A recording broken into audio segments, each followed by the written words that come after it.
At Crawford, Mr. Blair sought a partnership as a way of influencing President Bush. He proposed a UN ultimatum to Iraq to readmit inspectors or face the consequences.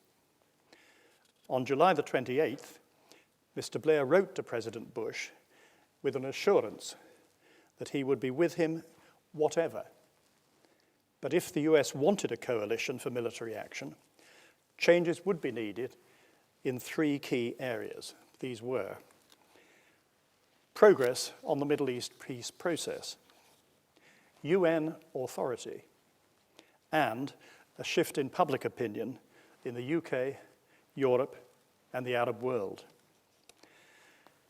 Mr. Blair also pointed out that there would be a need to commit to Iraq for the long term.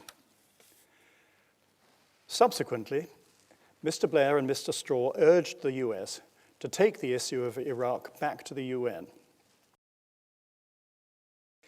On September the 7th, President Bush decided to do so. On November the 8th, Resolution 1441 was adopted unanimously by the Security Council. It gave Iraq a final opportunity to disarm or face serious consequences, and it provided for any further breaches by Iraq to be reported to the Security Council for assessment. The weapons inspectors returned to Iraq later that month.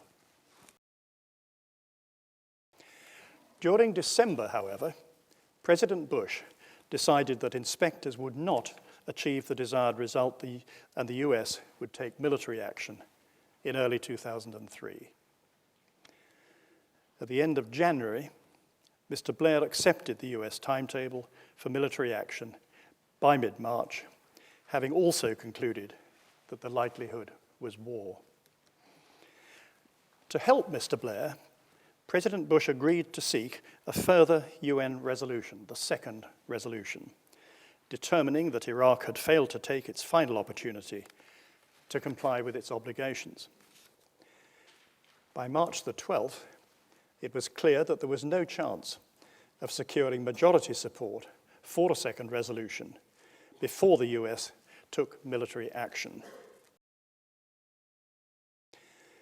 Without evidence of major new Iraqi violations or reports from the inspectors that Iraq was failing to cooperate and they could not carry out their task, most members of the Security Council could not be convinced that peaceful options to disarm Iraq had been exhausted and that military action was, therefore, justified.